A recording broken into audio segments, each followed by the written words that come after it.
can see like what other countries' infamy is their prestige, their legitimacy, their stability, inflation, income, efficiency, papal influence, and you just go down. You can sort them. So you can sort them by highest income first, highest inflation, lowest stability, highest infamy. So it's kind of just interesting, and really just look through these at your own leisure. So you've got like technologies, advisors, largest armies in the world, largest navies,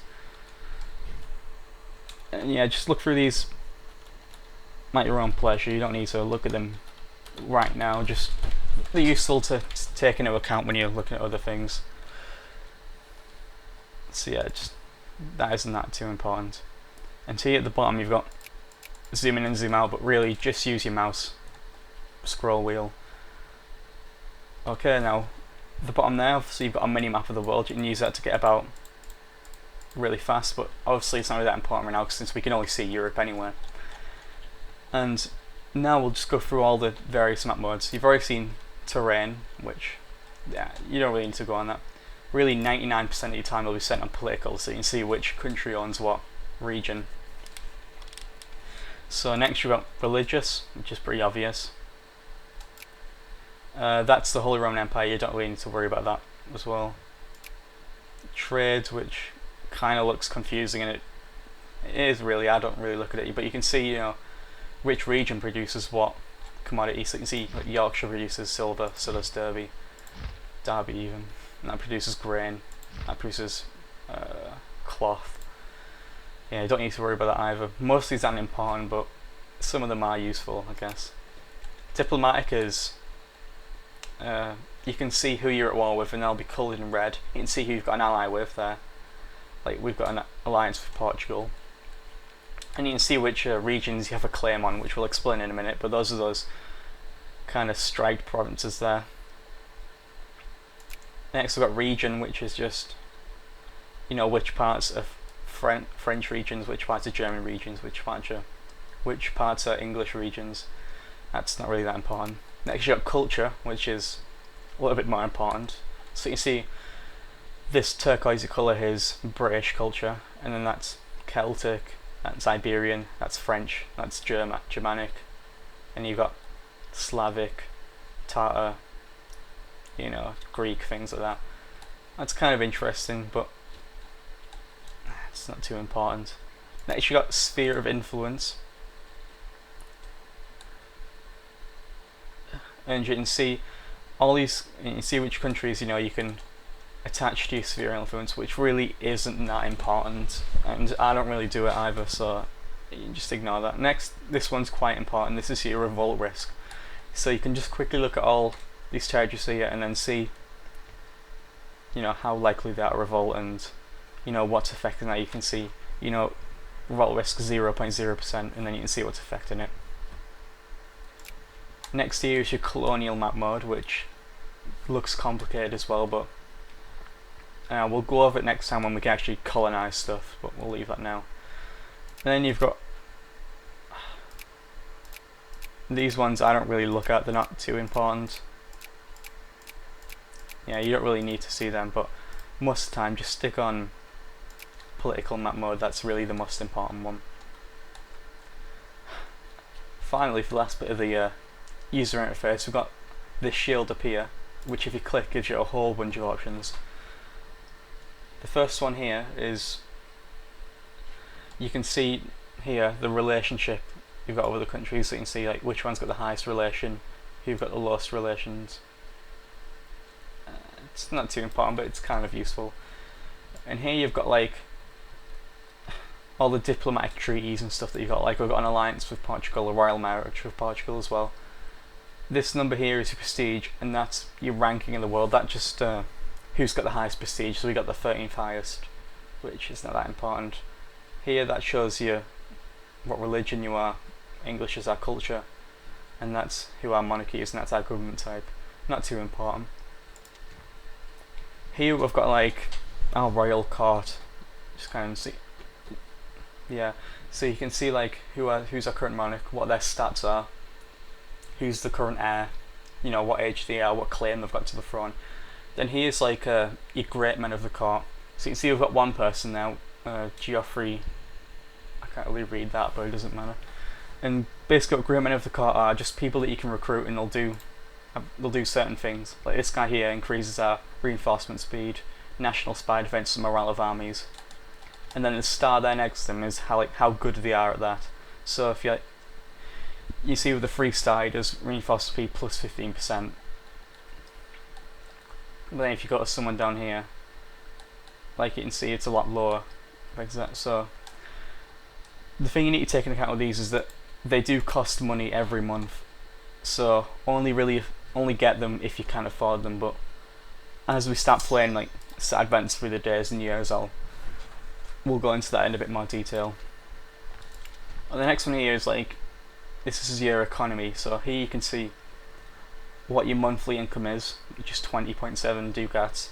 And then you can see where your expenses are going, which are, you can see investments, colonial maintenance, military maintenance, missionary maintenance, interest, things like that.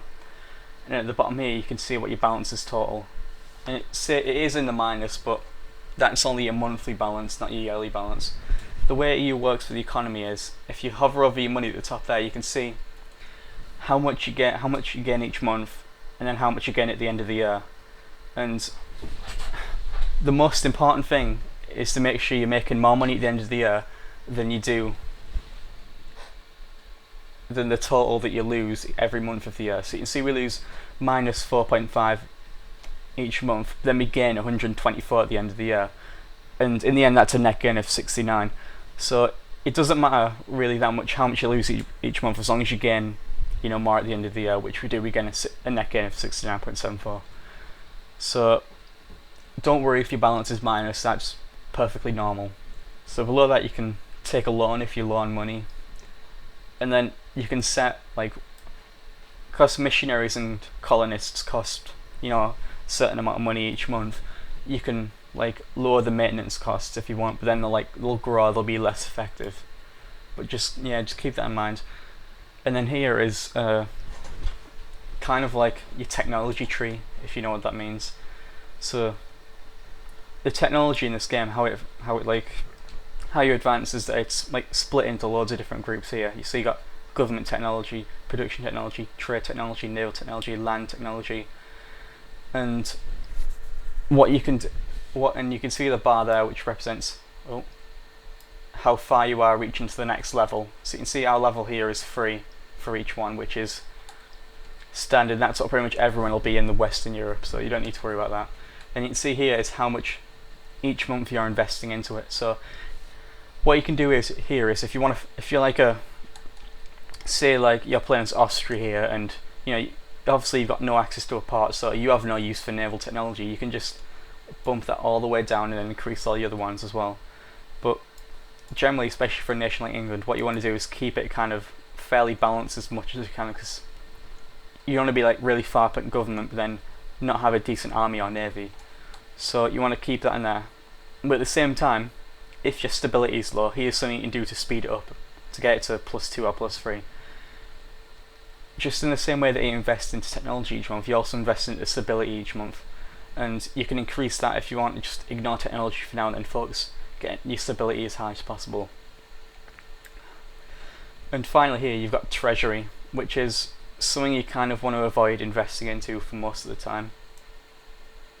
Because basically what it does is, the same way you invest in technologies each month, you also invest into your treasury directly, which decreases your monthly balance.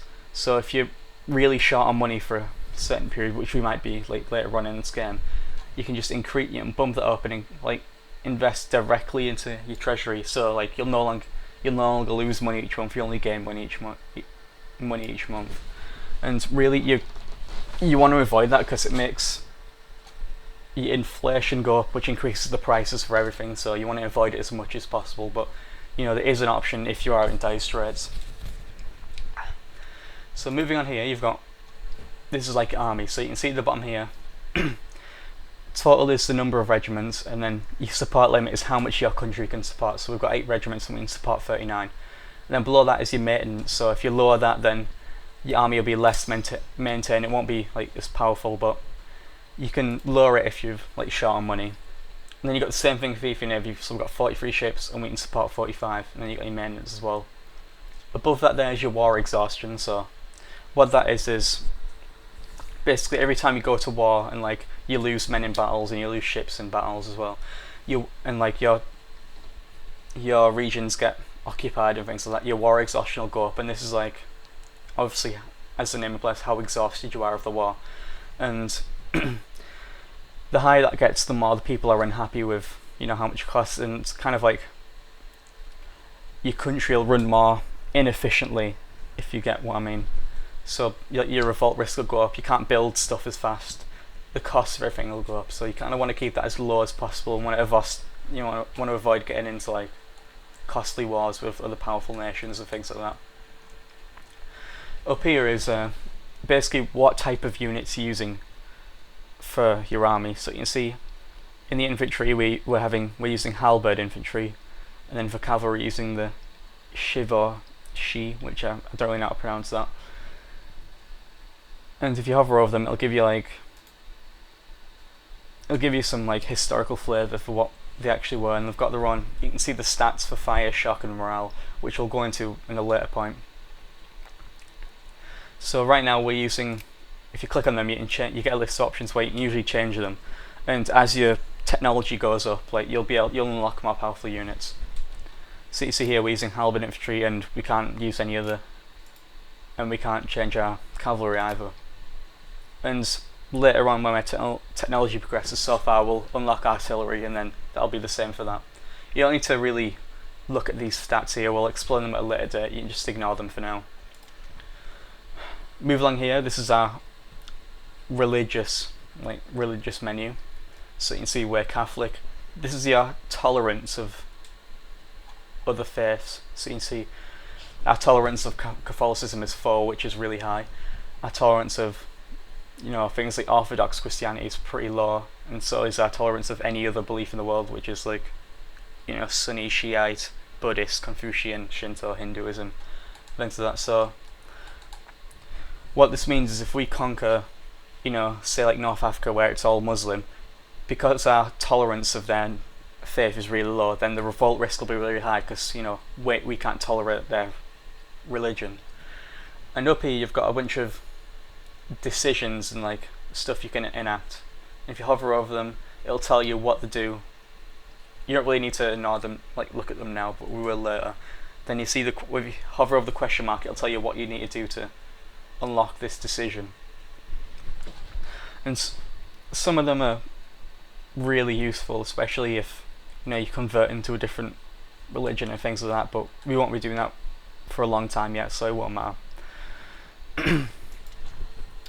Moving on here, you've got like your government decisions that you can make. So you've got a form of government, and if you click on that, you can, over time, you'll unlock like different governments, like republics and democracies and things like that, and you can change them. And here it'll tell you like the benefits that government gives you, and here it'll say the stability cost. So every time you change government, it'll cost 1 stability, so when you change to it you'll lose 1 stability. And really you don't want to be changing government for a long time yet. It's really something you'll do probably once or twice in the entire game, and that's it. Below this here you've got national ideas, and you don't need to look at it right now because we can't really like embrace a national idea yet, so you can just ignore them for now. But you can see we'll unlock one when our government technology is 4, but we're at 3 now, so it doesn't matter. And below here you've got your domestic policies, and this is basically how